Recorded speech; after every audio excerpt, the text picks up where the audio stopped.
All right, well, good afternoon, everybody. I also wanted to thank you guys for spending your time watching this video, supporting POCUS, and also to thank the POCUS group for establishing this series and just being a really welcoming community. I wanted to talk a little bit about why I chose to talk about ultrasound in neurologic conditions.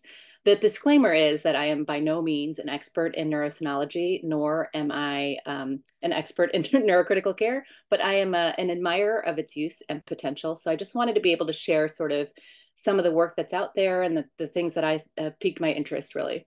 So let's get started. I have no conflicts or disclosures to report.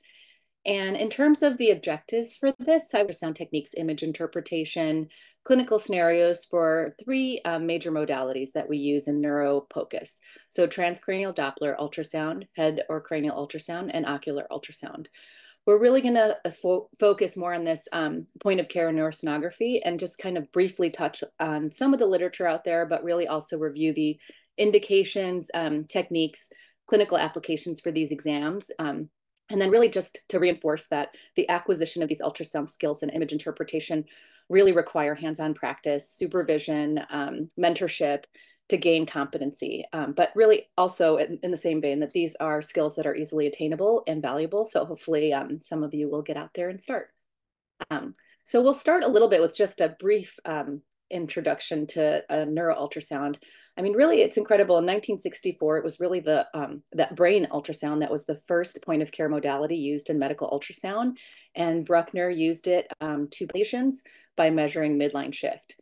You know, fast forward a couple decades, and with the advent of B mode and Doppler techniques, it started to kind of take over some of these clinical applications, especially in adults and emergency medicine, neurosurgery.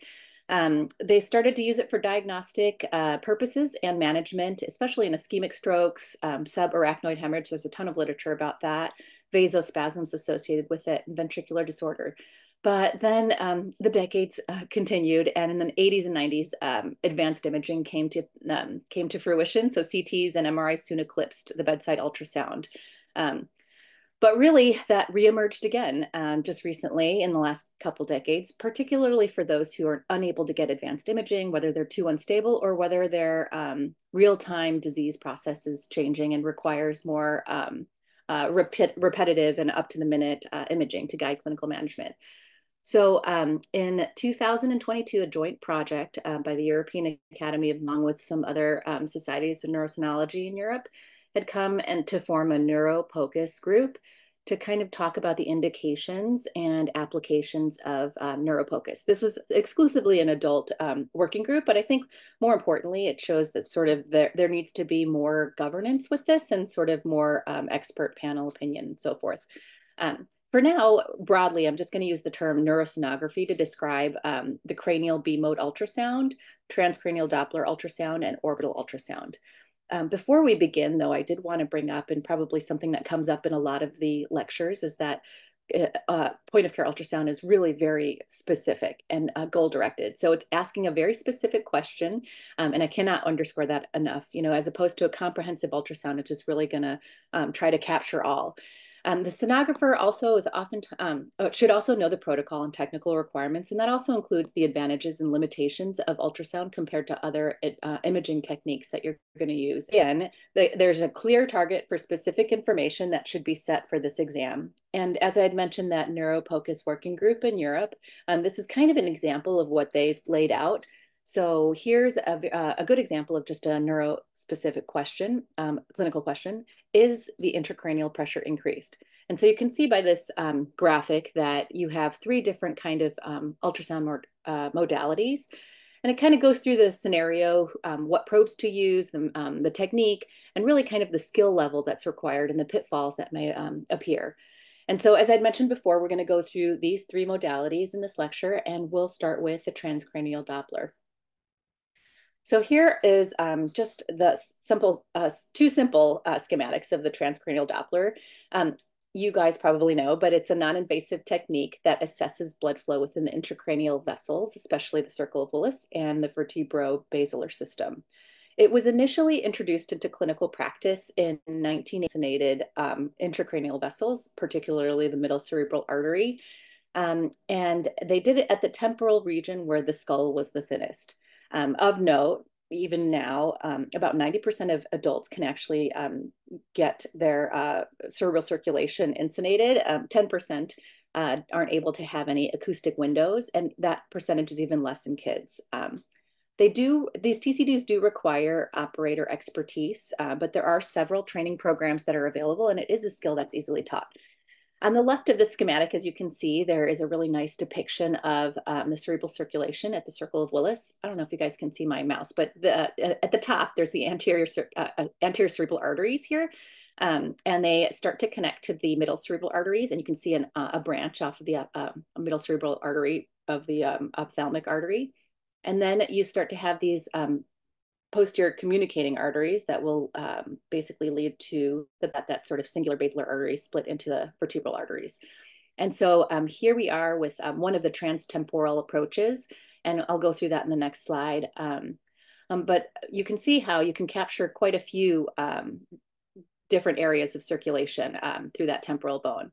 On the right is just an example of what that Doppler image would look like. And here it's of the left MCA.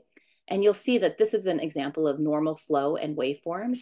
And you'll oftentimes have the velocity reported here, including peak velocity, which is that 1.28 meters per second, and mean velocity. We'll talk about the importance of the waveforms and velocities in the next few slides. So what are the indications for TCD? You know, a lot of the work out there has been in adult neurocritical care, but we do have quite a bit of literature to support the assessment of stroke risks in sickle cell patients. And so, you know, the studies that initially show patients was abated by using TCDs. They identified children with the highest risk of first-time strokes and those in need of a blood transfusion to prevent these as a threshold value of a mean flow velocity of greater than 200 centimeters per second. And so these are still TCDs that are being used on an outpatient basis and has really changed outcomes for a cohort of sickle cell patients. They also use the TCD in adults to look at stroke determination to try to identify steno-occlusive disease, and especially in the major intracranial arteries.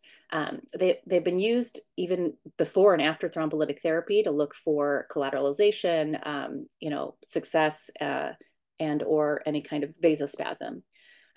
We also will use DCDs mostly in the adult population to look at cerebral vasculopathy. So things like, we kind of mentioned vasospasms, especially after subarachnoid bleeds, or vasomotor reactivity that you might see in response to PACO-VMs, and even pre and post treatment, as well as detection of intracranial aneurysms and even collateralization, as I had mentioned before. We can use TCDs to detect subarachnoid hemorrhages. We can use it even intraoperatively or pre or post procedurally to look at hypo or hyperperfusion of the brain. And then, as we know, it is approved for ancillary testing for brain death determination in the adult population, as supported and re-reported in the 2023 AN pediatric and brain death guidelines.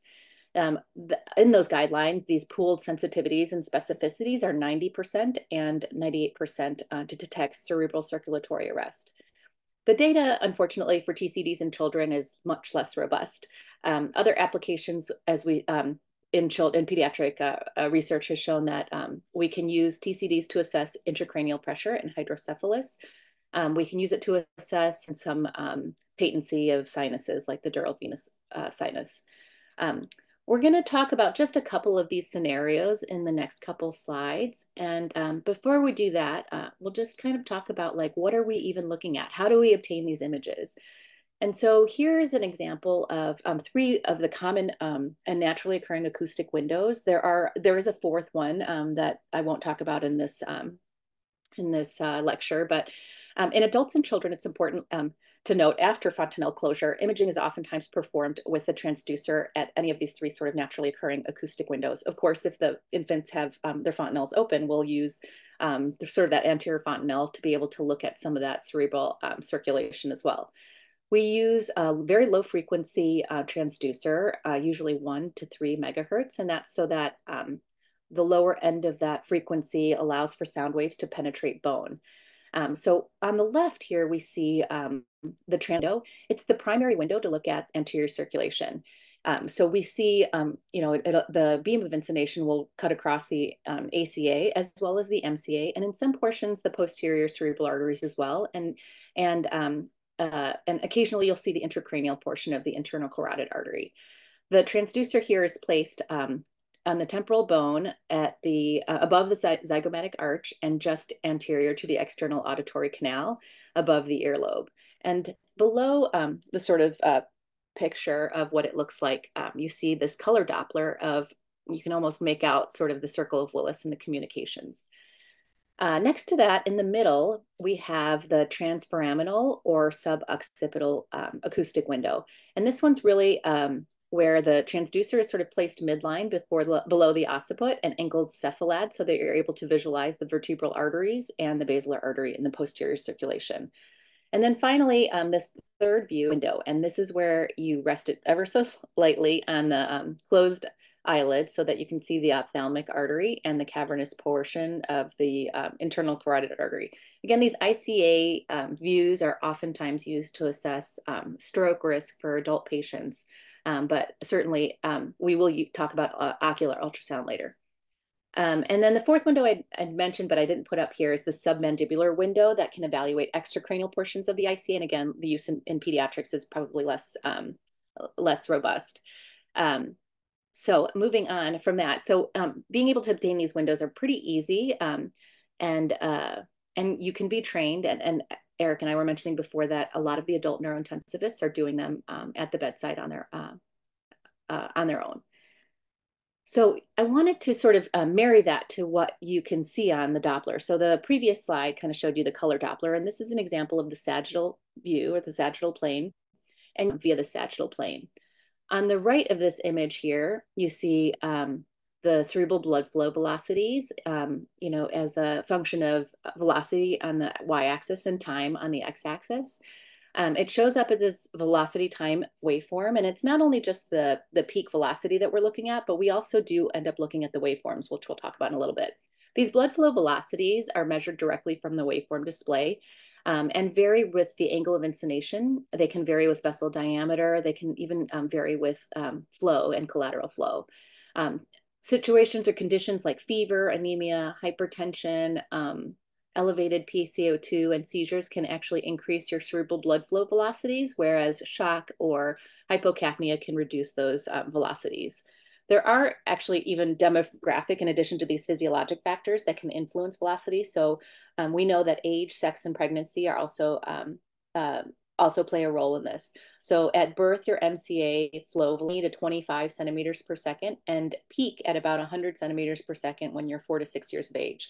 And then over time, and as an older adult and into your 70s, they go all the way down to 40 centimeters per second. So you kind of have to oftentimes match to age and gender in this when you're thinking about these velocities.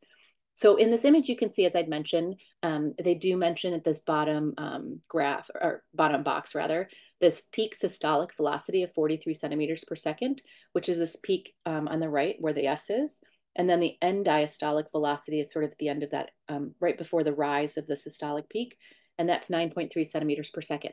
The mean is sort of that area under the curve at almost 24 centimeters per second. And the other things that we'll look at are the resistive indices and the pulsatility index as well. So the PI and the RI. And these are really just fractions of the difference between your peak velocity for PI divided by your mean velocity, but for RI divided by your peak systolic velocity. So let's talk a little bit about what literature is out there. So TCDs have been used in adult TBI patients. They've used it to study basically what the flow velocities are and if they're impaired. They do know that early in phases of severe TBI, that flow velocity does seem to have some impairment, and that has been associated with poor prognostic neurologic outcomes. So there's a study by Ziegler et al. That looked at PI greater than, they found threshold values of greater than 1.4 and an end diastolic velocity of less than 20 centimeters per second on admission correlated to a mortality rate of almost 99%. It was a small study, but there have been subsequent studies that sort of evaluated like what are the variables that can contribute to poor outcomes or mortality. So there was this other study by RACT that I pulled from that looked at 24 patients with severe, adult patients with severe, the TCA waveform with low cerebral blood flow had an end diastolic volume, in this case of 14. It's kind of illustrated as VTD up in the upper left, and a PI of 1.39. The decrease in the end diastolic velocity and the increase in the pulsatility index is often is probably related to the rise in distal cerebrovascular resistance because of increased ICP. So RACT found in this study that 11 of 24 patients had abnormal TCDs on admission. And remember, all 24 have severe TBI. Those 11 patients received targeted therapies to increase cerebral blood flow and cerebral perfusion pressure. So things like osmotic therapy, vasoactive support, and so forth. And subsequently, 9 out of 11 of those patients had normalized their TCDs after that aggressive therapy. So those two studies sort of suggest that TCD-based therapies raising cerebral blood flow early, and we're talking either in the pre-hospital setting or even in the trauma bay, may be beneficial for outcomes, especially if normalizing TCDs has been associated with better neurologic outcomes. But looking at, and there have been a couple small pediatric studies actually that have looked at the use of TCDs and TBI as well. This is a study by Trebold in 2004. They performed TCDs on 36 pediatric patients with moderate or severe TBI, and they found that the end diastolic velocity of less than 25 and a PI greater than 1.3 were associated with a poor prognosis. And remember, that's low cerebral blood flow and impairment because of increased intracranial pressure. So you can see this receiver operator curves here that show this, poor predictive or predictive value for poor prognosis in A, which is that end diastolic velocity, and that threshold value of 25 is illustrated. And then in B, it's which shows the threshold value. So these aren't that far off from the threshold values that they found in the adult population, which was 20 and 1.4. Nicole O'Brien and her group out of Nationwide Children's does a lot of work on TCD in several disease states. This is just one of her studies performing daily TCDs on intubated patients who sustained hypoxic ischemic injury in conditions such as cardiac arrest, drowning, asphyxiation, and found that these patients had favorable neurologic outcomes when their flow velocities were near normal, as opposed to unfavorable neurologic outcomes when they were kind of more at the extremes of that flow velocity. So on the left is the mean cerebral blood flow velocity for the entire cohort, both of the favorable and unfavorable neurologic outcome patients. And you'll see that initially in that PID, the post-injury day 1, that you are close to sort of like the normal. And as time passes and post-injury days over the middle cerebral artery with TCD, and then eventually these flow velocities will decrease and reach normative values by PI day 8. On the right, sort of broke down the entire cohort into two groups. So the favorable outcomes and the unfavorable outcomes. The unfavorable outcomes in the upside down triangle, you can see spent more time in the extremes of the cerebral blood flow velocity. And although they did reach sort of normative values by PID 8, they spent more time outside of those and had poorer outcomes than the other group. So that's sort of a quick overview on sort of why velocities have been studied and what that might portend. But it sort of goes hand in hand in TCDs with waveform patterns. The waveform patterns can also be informative. So here's an example of an adult patient with diffuse subarachnoid hemorrhage, as you can see in a CT on the left. There's diastolic blunting right after that systolic peak. And that was correlative of increased ICP. This is a patient who had a bolt in place as well. And so the PI on this panel is reported at 4.31, and that was associated with an ICP of 46 in that patient. So again, after interventions like osmotic therapy, vasoactive support, draining cerebral spinal fluid through that AVD, once those were performed, there was normalization of diastolic flow, as you can see in panel C. And there's that sort of stepwise from systolic to diastolic flow. And this was associated with resolution of high ICP. And at that time, the ICP was noted to be 17. there are a few studies of TCDs looking at trying to predict intracranial pressure in children. There was one that came out in 2011, studied 117 children, and the TCD was considered abnormal both if your end diastolic velocity and PI were demonstrated low cerebral blood flow, sort of what we talked about before, an EDV of less than 25 and a PI greater than 1.3, or if there was a waveform that showed no backflow, or sorry, showed backflow or no flow. This TCD had a 94% sensitivity to identify intracranial hypertension on admission and a negative predictive value of 95% to identify normal ICP at admission. So it sort of intimates that the high sensitivity may actually make TCDs a useful first-line exam to determine if aggressive therapy should be given upfront. The other really interesting thing, and kind of what got me more or piqued my interest more about TCDs, is really just this concept of cerebral circulatory arrest. So here's a schematic of the progression of the waveform in the MCA. From norm A, you can see that there's a normal systolic upstroke with that step down of diastolic flow. It's pretty symmetric and regular. And then in B, we start to see increased ICP. And what that means is we'll see an increase in their peak systolic velocity while you have a decrease in the diastolic flow. And eventually, as B turns into C, you have blunting of diastolic flow here, and really no stepwise at all. And as we have more increased intracranial hypertension and decreased perfusion, we have diastolic flow reversal appearing in C. And it dips below the x-axis. And then when we start to approach the early stages of cerebral circulatory arrest, we see that there's a biphasic or oscillatory pattern developing between systolic and diastolic. And eventually the diastolic flow reversal approaches equal size to the systolic flow, sort of at the second half of D. Stage of circulatory arrest, we'll see sort of that diastolic reversal of flow abate again. And now we just see isolated systolic peaks that start to diminish in amplitude. And then they progress eventually to zero flow at the end of cerebral circulatory arrest. This is just a cartoon of that, but this is kind of what it would look like on the Doppler.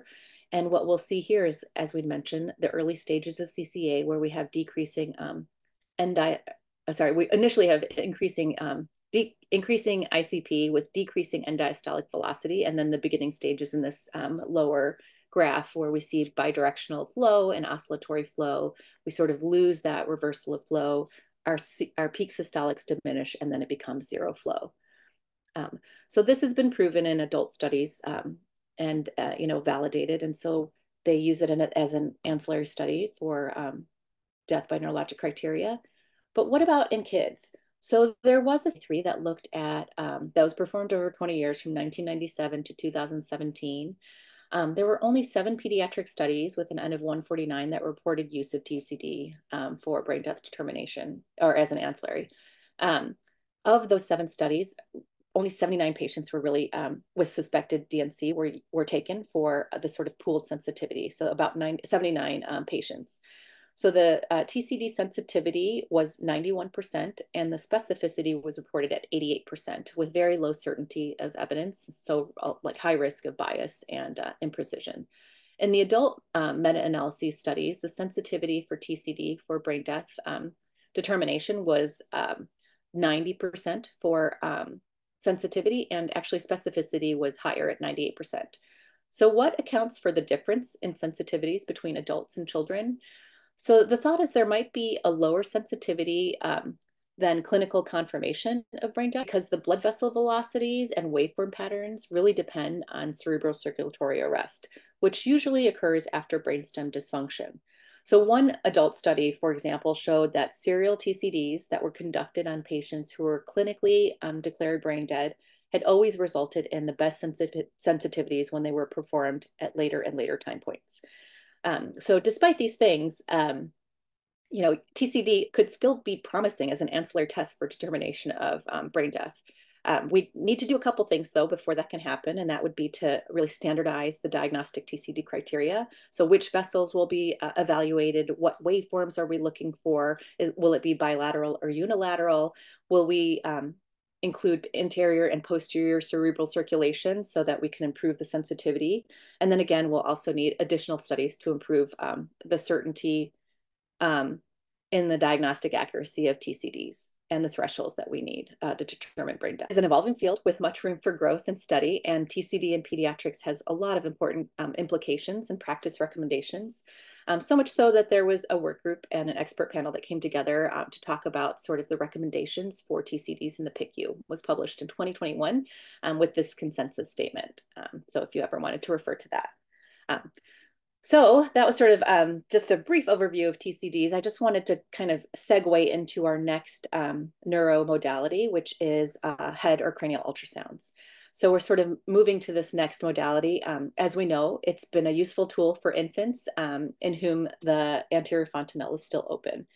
The indications for which are any abnormal increase in head circumference, any need for detection of hemorrhage or parenchymal ventricular abnormalities, any kind of vascular abnormalities or congenital or acquired brain infections or malformations, suspected or known head trauma, and of course, suspected hypoxic ischemic injury. So a low frequency phased array probe or a high frequency linear probe can be used. In other patients, a low frequency phased array probe is better, especially if the acoustic window in that anterior fontanelle is starting to close. There are 4 acoustic windows that can be assessed. I'll spend most of this lecture talking about the windows that we obtain from the anterior fontanelle, which are the sagittal and coronal planes that you see on this slide. You can also get posterior fontanelle views, which will give you the cerebellum. Temporal windows, as we'd mentioned, will give you cerebral circulation. And then the mastoid fontanelle, which is sort of a junction of the parieto-mastoid, occipito-mastoid, and the lambdoid sutures, will also give you brainstem and cerebellum. We know that, the anterior fontanelle is oftentimes closed by 9 months, and about 50% of children, 9 months of age. And then by 15 months to 24 months, it's almost certainly all closed. The one thing to note before we look into obtaining these views is that, abnormal pathology can't be symmetric. The other thing to note on these ultrasound views is that the skull is highly echogenic and will also appear as white and very distinct. CSF, however, is anechoic, will appear as black. The choroid plexus, as you can see on the left here, filling the ventricles, is hyperechoic. And then any kind of hemorrhage or infarction can also appear as hyperechoic. And then finally, it's important to note that gray matter, which is superficial to the sort of central white matter structures, will appear hypoechoic. Here in the sagittal view, you can see it, and it's outlined by the pia, which is that thin matter that becomes hyperechoic and overlies the cortical gray matter. And then the white matter is oftentimes hyperechoic because of the fatty myelin from the nerves. Any kind of reversal of this pattern or inability to distinguish these layers often means there's some pathology involved, like ischemia or hemorrhage. So on this next slide, we'll talk about the sort of coronal views and what the anatomy is, how to obtain it, what to the transducer. So here's an example of the baby and where we're going to look. The coronal is sort of this axial plane. When we put a transducer over the baby's anterior fontanelle, you want that indicator to point to the patient's right side. By convention, when we look at these views, the coronal view will have the anatomic right side of the brain on the left side of the ultrasound image. And then oftentimes we're asked to obtain 6 of these sort of angled views so that we can capture the whole brain for abnormalities. And what we'll do is just, while we're staying in the anterior fontanelle, we'll just tilt the probe anteriorly to posteriorly. Here's an example, if you guys can see it, and you can always refer to it later, but I put the reference down here. I think it's a really good example of what normal anatomy looks like. If you can see way up here in the upper left, the different insonation angles to achieve these coronal views. And so that first insonation angle corresponds to the uppermost left image, and it's going to be the most anterior view where the transducer is. And the temporal lobes are sort of at the bottom here. And then what we see is sort of early, this view is oftentimes anterior to the frontal horns of the lateral ventricles, but in this image, you can actually see some of them emerge here in 4A.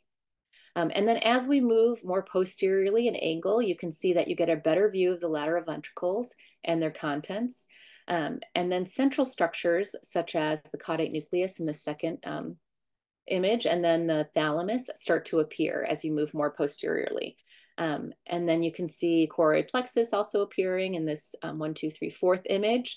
And if you look closely, there is, you can see a third ventricle and a fourth ventricle as well, where CSF is hypoechoic. Now we'll sort of move on to the sagittal view for the head ultrasound.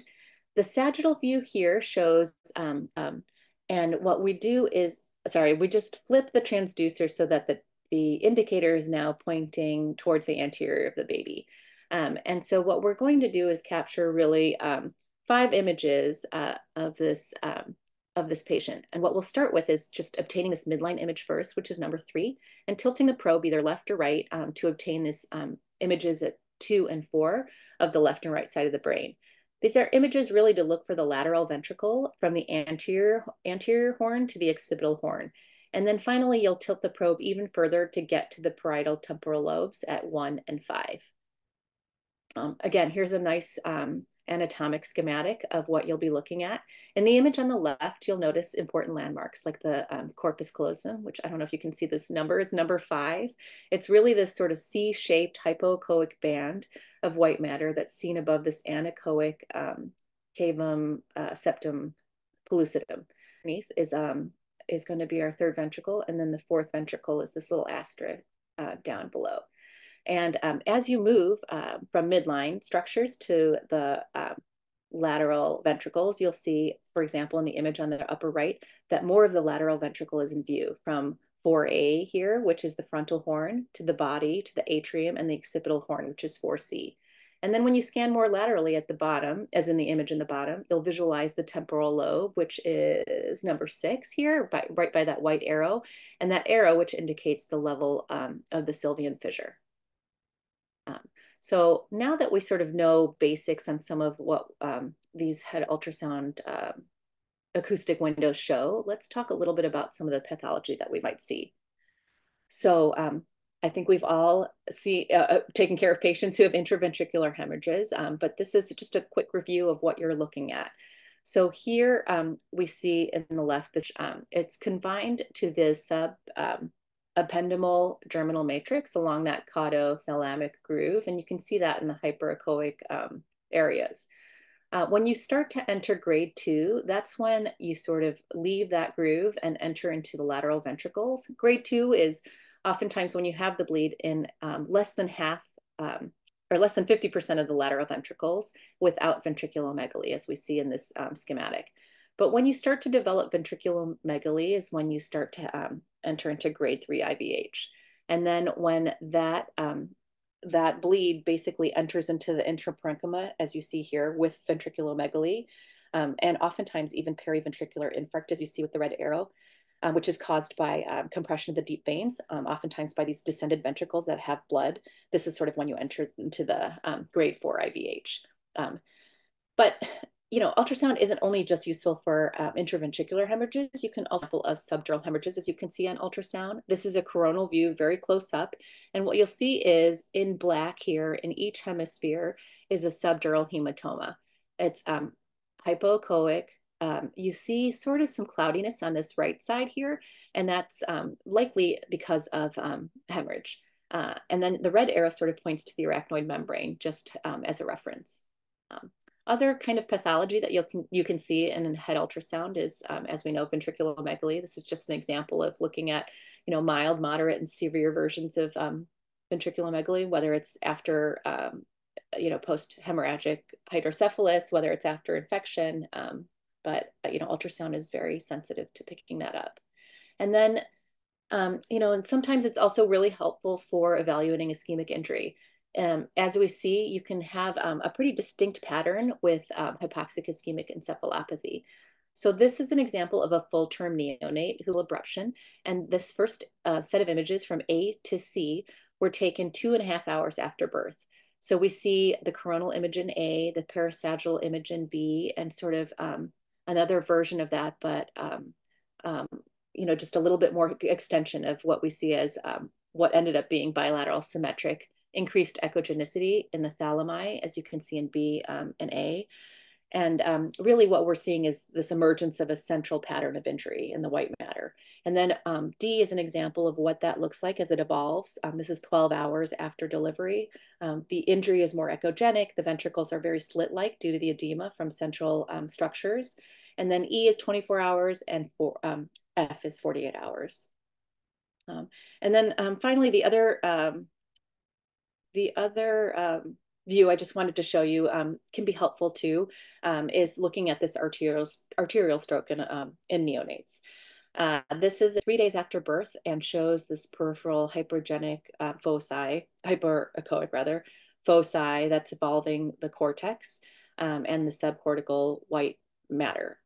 It's in the left parietal lobe, and it corresponds to this sort of high signal in the diffusion MRI. So it's more than just the IVH that we can use this head ultrasound for, and I've used it also for in the middle of the night if we're worried about a patient who's on ECMO and we need to evaluate for bleed. It's been very helpful, and it's a skill that's probably of all the NeuroPOCUS things easiest to use and learn. So moving from the cranial ultrasound, we'll review ocular ultrasound. Ryan DeSanti did a really excellent review of the point of care ocular ultrasound last May. So this will just be a really brief image overview of ocular ultrasound in pathologic states. He did much more of a dive into the literature and example of ocular ultrasound. This is a GIF of a patient just moving left to right with their eye, and you could see elements of the cornea, the lens, the vitreous humor, and so forth. What we're going to do is we're really going to just review the ultrasound techniques and clinical indications. As such, we'll sort of review how to evaluate for intracranial hypertension with optic nerve sheath diameter, as well as describe disease states such as retinal detachment, vitreous hemorrhage, and look at sort of retinal injury and abusive head trauma.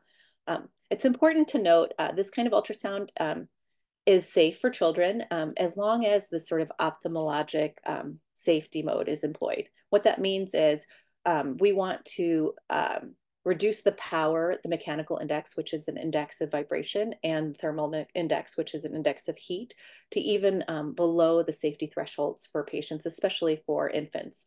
The power should be decreased by 30%. The MI has for ocular ultrasound of less than 0.23 and a TI, the thermal index, of less than 1. And that's mostly because the cornea is so delicate and can be damaged either by the vibration or the heat if it's beyond the safety thresholds. The one contraindication to performing an ophthalmologic ultrasound is really globe rupture. But that being said, I also would not perform one if there was concern for penetrating or direct eye trauma. So we kind of mentioned some of the indications. So vision loss, change of vision, acute eye pain if there's trauma, foreign body, or increased intracranial pressure. I'll just move on to sort of the technique. We use a high frequency linear probe, which is ideal for this exam. The higher the frequency, the better. We do want to place a tegaderm over the eye, or have the patient, if they're able to abide, close their eye for the duration of the scan. We want to apply a very generous amount of ophthalmologic safe eye gel, which isn't always put that over the eye or over the tegaderm to ensure that the probe basically has very light contact, if at all, to the eye. While you're doing this scan as well, you want to make sure that you are anchoring yourself and the probe to the patient's face, to the nose, the cheek, zygomatic arch, anything to avoid putting pressure on the eye. And then if they don't have a tegaderm over their eye, just to make sure that the patient always keeps their eye closed. So what kind of views are we going to obtain? So we're going to get first the transverse view, as you can see here. In this picture, the transducer indicator is to the patient's right side. And then we flip the transducer 90 degrees so that the indicator is now pointed cranially. And that will give us our sagittal view. This is what that view will look like. You can see that the ocular chamber is fluid filled, and it's seen as sort of this round anechoic structure. Just deep to that sort of eyelid on top is the patient is looking downward while their eye is closed. You might be able to see the iris in the pupil, but regardless of that, you'll be able to see the lens as this curved hyperechoic line that's deep to the iris. The vitreous humor is anechoic, and then beyond that, that sort of retina, vitreous, choroid layer are indistinguishable, and they're usually in the inside of that posterior globe. Farthest from that field, you'll see the optic nerve here, and then there'll be parallel hyperechoic lines that demonstrate the optic nerve sheath, since the nerve itself is hypoechoic. So we'll talk about this optic nerve sheath diameter. It's a bedside ultrasound measurement that's been proven to be accurate and validated in adults for detecting intracranial hypertension. It's also been studied in kids. They found that that the optic nerve sheath diameter, as measured, if it's less than 5 millimeters in adults, it's oftentimes associated with a normal ICP.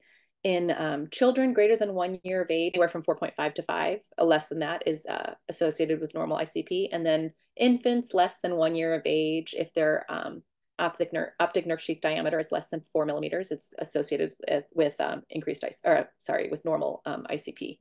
The way we measure this is that we will calculate the distance of 3 millimeters beyond the eye, and then the optic nerve sheath diameter is the sort of lateral diameter of the interior walls of that optic nerve.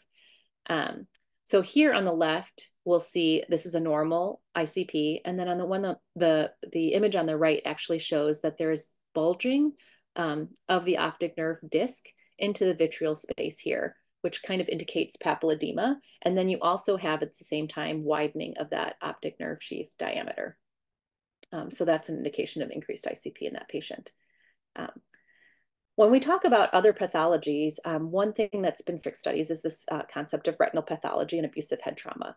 So ocular ultrasound has been used to identify this. These are normal images. Just wanted to show on the left, you can see the black star is really indicative of the macular region, and then the white star is really the optic nerve and the vasculature extending from that.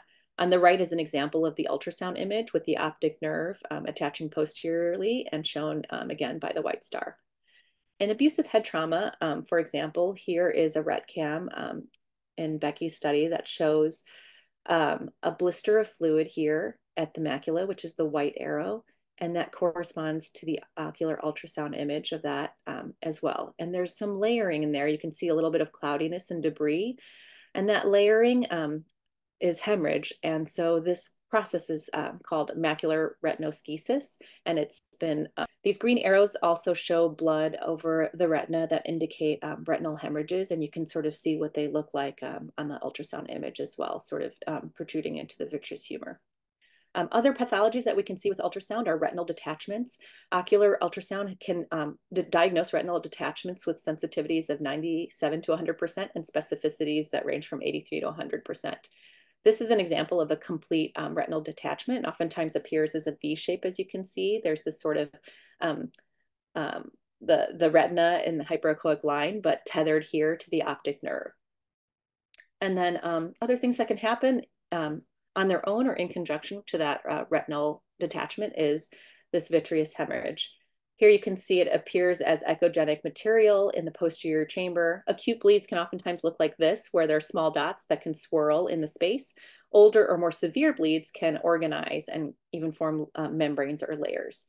And then even detecting foreign bodies. This hyperechoic dot here in the left anterior chamber is an example of something that probably flew into that person's eye. So in conclusion, I mean, we sort of touched very briefly upon what are some of these like neuro-POCUS applications, what are the techniques, what are the pitfalls, and what are the pathologic clinical scenarios. It's really goal-directed, as we've mentioned. We talked about TCDs, cranial ultrasounds, ocular ultrasounds, and the future is open. There's so many different ways to, even in the adult world, to kind of view ultrasound as an adjunct to your clinical exam, as well as sort of your other neuromodulating tools. So there have been studies that look at sort of contrast enhanced ultrasound, looking for shunts and so forth. A lot of studies looking at prognostication of neuroultrasound to be post-discharge. And then a lot of use and utility of using neuroultrasound in resource limited settings where advanced imaging isn't available at all. So that concludes our lecture, and just in time. I just wanted to acknowledge all the great work that the POCUS group is doing under the tutelage and leadership of Eric, and also Thomas Conlon, who's been like a huge part of my external mentorship, especially navigating this world of POCUS back when I was a fellow. I put up the the website for these videos, and hopefully you will watch some more. And then this website is just really just a directory of other POCUS enthusiasts. And if you ever have any questions, you can email me. So thank you guys so much.